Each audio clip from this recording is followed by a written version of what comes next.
Hey party people. Today I have another excellent tutorial from Robin Schneider. She is a brilliant Adobe Photoshop and Illustrator teacher focusing on the needs of fashion designers and illustrators. She teaches at my alma mater, Otis College of Art and Design, as well as other schools, and has her own Linda courses. She's in high demand because she's so fantastic. Today, she is going to take one of the sketches that I do by hand. This is just a quick, basic pencil sketch using a fashion figure template. And I emailed it to her, and she is going to teach you how to take the pencil sketch, clean it up, and do a complete rendering in Photoshop. And I think you are going to learn so much in this tutorial. And if you want your own fashion figure templates, I sell mine at zoehong.etsy.com. I get that question at every video. So there you have it. If you want to buy mine, that's awesome. Take it away, Robin. Hi gang, it's Robin Schneider, and I'm so happy to be guest lecturing on Zoe Hong's channel again. For this video, we're going to go over how to clean and color a pencil sketch in Photoshop. And this tutorial is good for both Mac and Windows computers.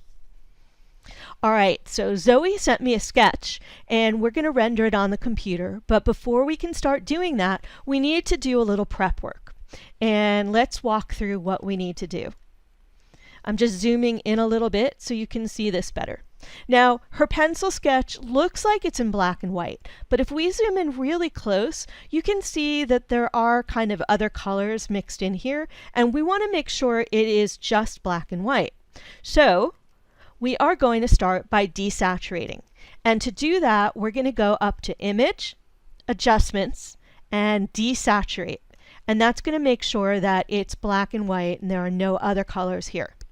The next thing we're going to do is clean up the background. Now, it looks like it's a white background, but it really isn't perfectly white. So to fix that, we're going to go up to Image, Adjustment, Levels. And it opens this window here, and this is called a histogram. And in it, you can see what's going on in the illustration. Over here is what's black in the illustration. Here's what's gray, and over here is what's white. And you can see there's a lot going on in the white area of the illustration that we don't want. So we're going to grab this little arrow and slide it just to the left of that big black blob there in the histogram. And you can see that that cleans up the white. I'll do it again just to show you the difference. See how that's a little bit gray? And when we slide it over, it becomes pure white. Now, it's up to you how far you slide the white slider over. You can bring it really far over, but you can see that it results in thinning out the black lines. You can bring back the outlines by sliding the black or the gray sliders in and get to a level that you're happy with. You can go really dark and have your outlines look like they're inked, or you can keep the black slider where it was and leave it more like a pencil sketch. This is personally my preference because I like the look of a pencil sketch, but I want it to be clean. So I'm going to go with this and click OK. And now we're ready to do a little more work. It's really helpful, especially for the style of rendering that I'm going to show you today, to make sure that there are no holes or gaps in the sketch. And you can see there's places here where the lines don't touch. So we're going to fill those in. And we're also going to remove anything that we don't want to see. And we're going to do that by painting on top of this layer. Now, we're going to go over to Brushes, which is this icon right here. And once you select your brush tool, you can go up to this drop down and select the brush you want to use. And you're going to see 4 folders here. We're going to go to General Brushes, and the one that we want to use is Hard Round. So if we double click on it, we've got that brush. To adjust the size of the brush, you can use your bracket keys on the keyboard. So the left bracket key will make it smaller, and the right bracket key will make it larger. And we're going to make it the size of our pencil strokes. And instead of painting with black, we're going to select a color that matches the color that's already here. To do that, we'll grab the Eyedropper tool, and we're going to click on the color. But before we do that, we're going to adjust the eyedropper tool. If you look up here in the control bar, you can see that the sample size is set to point sample. And that means it's going to click on just a single pixel. But that's not going to give us an accurate rendition of what the color truly is. So we're going to change this to a 3x3 average, and that's going to give us a more accurate color choice. So now we can click over here, and we've got a gray that is going to much better match the pencil that we're using. So we're going to go back to the brush, and now we can start filling in these little areas, except for one problem. Notice how the quality of the line is so very different from the quality of the pencil? Well, I'm going to undo this, and we're going to use a different brush that's going to help improve the line quality. And here's where you can find it. We're going to go back to our brush. We're going to drop down, and this brush drop down again. And instead of using our general brushes, we're going to go to dry media brushes, and we're going to use the very first one. It's called Kyle Ultimate Pencil Hard. And this is going to give us a much better quality of line that's going to match our pencil more closely. So I'm going to undo that. And undo is Control or Command Z. So I will now make this brush a little bit smaller so it matches the size of my line.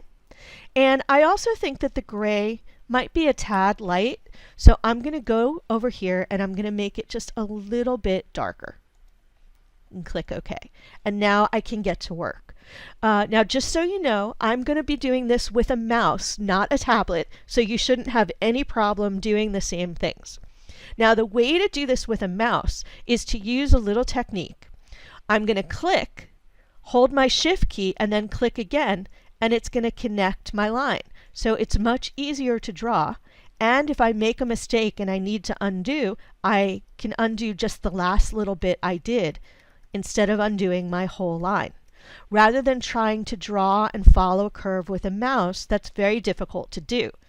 And now if I undo, it's going to undo that whole thing. So this is the way I approach it. Now, to move around the page, I'm going to hold down the space bar, which gives me the hand tool.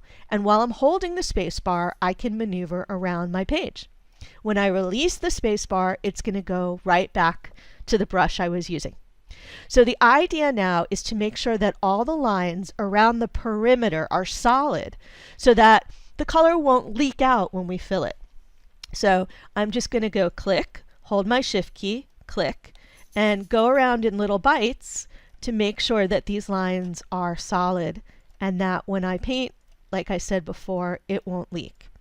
I'm going to let this little piece of hair kind of be the way it is, but I'm just going to work my way around here and make sure all these lines, whoops, I held the Shift key there. Make sure all these lines are solid. So we're going to go and do this little bit here. This looks like it's pretty good. I think there's a little break in the line right here. Make sure this is solid. I'm going to follow around the shoulder, down the arm. Let's say that this is the line. Well, let's follow this outer line here. There's a leak over here, but I know that the shirt should stick out a little further than the arm, so I'm going to connect it over there. And if you need to switch and erase something that you don't want, we're not going to erase. We're going to swap our colors so that we have white on the brush, and then we can just paint over this with white in order to remove anything we don't want. And you'll notice the white's not covering particularly well, and that is because of the flow setting on this particular brush. So let's change the flow back up to 100. And we'll end up with better white coverage on anything that we want to get rid of. Let's go back up here and clean this up a little bit. All right, so I'm going to swap back to my gray, and a shortcut for that is the X key on your keyboard. And then I'm going to continue making sure that all of these lines are solid. And now that it's up to 100%, maybe this gray is a little bit on the dark side. So I'll go back and just lighten it up again. So again, I'm making sure that all of these lines are closed. You can see right over here it doesn't connect, so we'll fix that. And make sure all these other areas connect here. And I'm just going to continue around the entire piece and make sure that all of these lines are closed.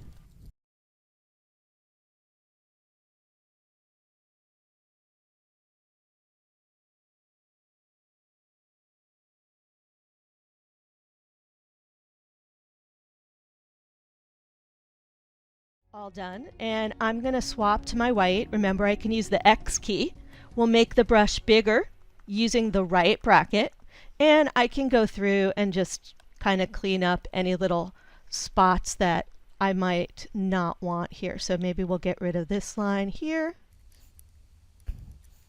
and the rest is pretty good. I think we'll leave it as is. All right, so now that this is cleaned up, we can get ready to start coloring it. We're going to take this background layer, and we need it to no longer be a background layer. So in order to do that, we can rename it. I'm going to double click on it, and we're going to label it Sketch. And click OK. And now we're going to make new layers to color on, and we're going to color each garment on a different layer. So I'm going to make a bunch of new layers here. The first new layer is going to be the top. The second new layer is going to be the skirt.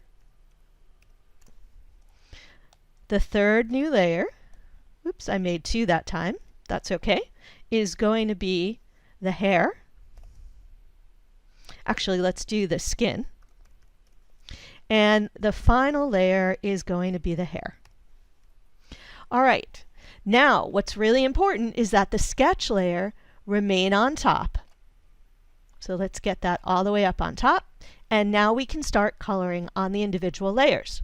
So we are going to actually change the order of these. I sort of did them backwards. So I'm going to put the top layer on top, and then we'll do the skirt, and then we'll do the skin, and the hair will be on the bottom. And it is important that these are stacked in the right order because we're going to use it to work faster. All right, we'll start with the top. Make sure the top layer is activated, and now I can go ahead and pick a color. So maybe we'll do it in a kind of violet-y color. And I'm going to change my brush. I want to go back into the general brushes and use the hard round brush. Double click to select it, and now we can start painting. I'm going to make my brush a little bit larger, and I'll start filling in the shirt. And it appears that nothing's happening.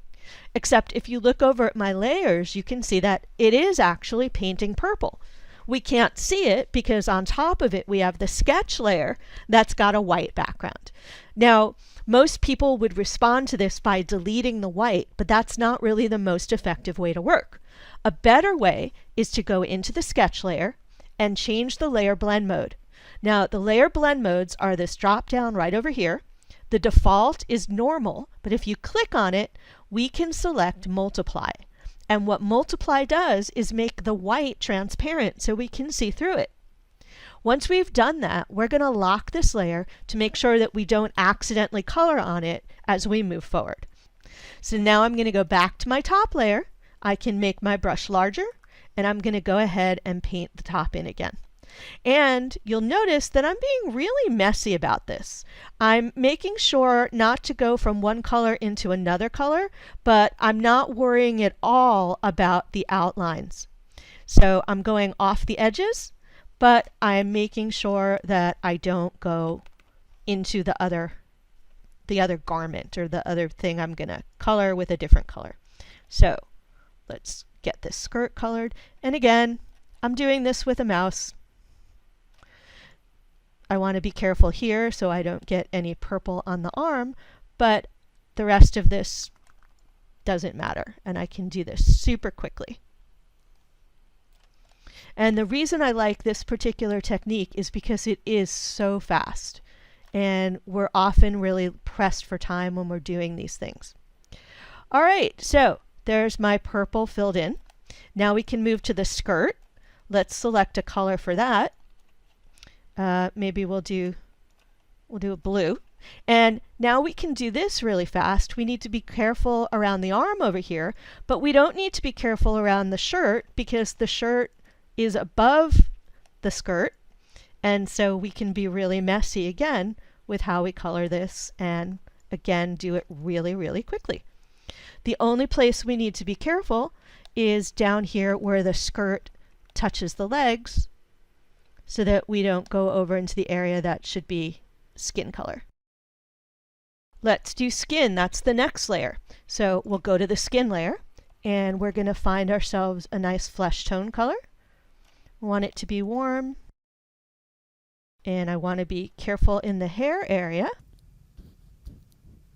And then I can make my brush bigger and just fill in the face and the neck.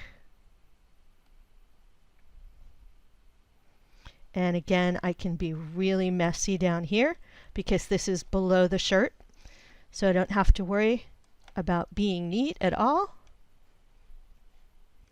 There we go. And now we've got color blocked in, which I did really quickly. We just need to do the hair. So maybe a color like that. We'll go to the hair layer. And again, because this is below the face, we can just do this really messy and quickly and grab that color. All right, so how do we clean up this mess?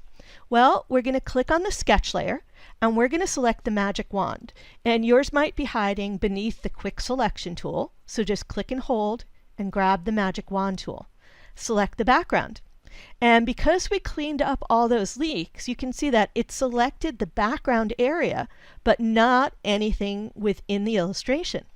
So now I can click on each layer individually and hit delete on my keyboard, and it will delete everything that's outside of the outline of my sketch. So we'll go to the skirt layer and click delete, the skin layer and click delete, and the hair and click delete. Now, I didn't do the legs on the bottom because I don't have a closed path here, but we can do it now. I'm going to deselect my marching ants by Control or Command D. And now I'm just going to go back to my skin layer. And I'm going to do this a little bit more neatly. We'll grab the eyedropper to get my skin color and go back to the brush. And this time I am going to do it a little more neatly. We'll just slap some color in here. Now we can go ahead and add some shading to it to give it a little more life. To add shading on this, we are going to use dodge and burn. And we're going to do each one in its own individual layer. So we'll start with the top layer. We'll activate it. Now the dodge and burn tools are over here. Dodge is this little black looking lollipop, and if you click and hold on it, you'll get the burn tool, which is a hand. The burn tool adds shadows and the dodge tool adds highlights. I'm going to go ahead and make the brush a little bit larger. And I'm going to lower the exposure. The default exposure for dodge and burn is actually 50. I lowered it down to 12% so I can build up my shading a little bit slower. So I'm going to start by shading in the areas that are a little darker. So this sleeve is set behind. I'm going to say my light source is coming this way. So this side of the shirt is going to be a little bit darker. And notice, because everything is in a separate layer, it's really easy for me to do the shirt and not accidentally paint on the skirt.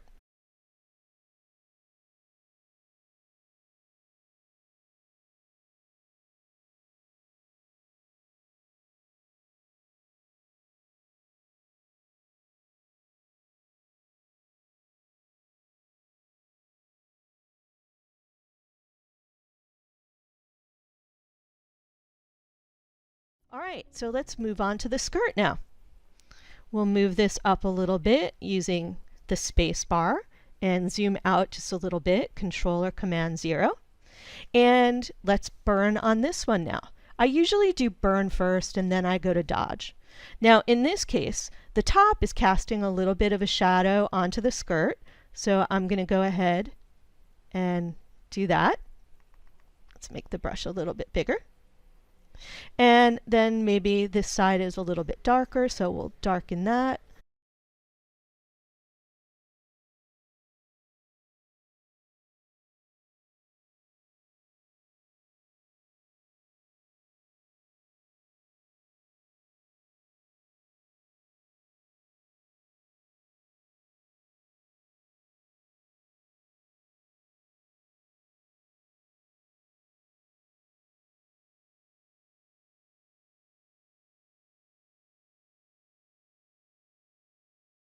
I'm not a big fan of things that are totally rendered on the computer because I think they look a little too airbrushy. So I want to show you a way to add texture to this. Go to whatever layer you want to add texture to. So I'm highlighting the top, and I'm going to go up to Filter, Noise, Add Noise. And this adds a speckled texture. You can bring the amount up as much as you want to add a speckle. And it's really important that you make sure monochromatic is checked. You can use either uniform or Gaussian. They give you a slightly different pattern, as you can see. But it's very important that monochromatic is checked. Otherwise, it's going to add a whole bunch of additional colors into the illustration that we don't want. So there's the top. Let's also add some texture to the skirt. Filter, Noise, Add Noise. And you can move around in this window to see better. You can also zoom in and out. And this time, let's do uniform and monochromatic and click OK. So the nice thing about this is you can see it kept all the shading that I did. It just added a little texture. So that is a quick and easy way to clean up an illustration, fill it, and shade it. Now I do want to mention that it's not all about the computer. I would then take this, print it out, and go back into it with either marker or colored pencil and pull out even more detail. And then it's going to be hard to tell really whether it was done on the computer or by hand.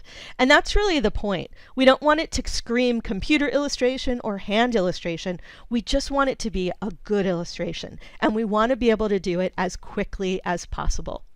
Please give this video a thumbs up if you learned something new, and leave your question in the comments section. You can also check out Zoe's On the Computer playlist for more Adobe videos, and please visit my channel for tons of Adobe for Fashion tutorials.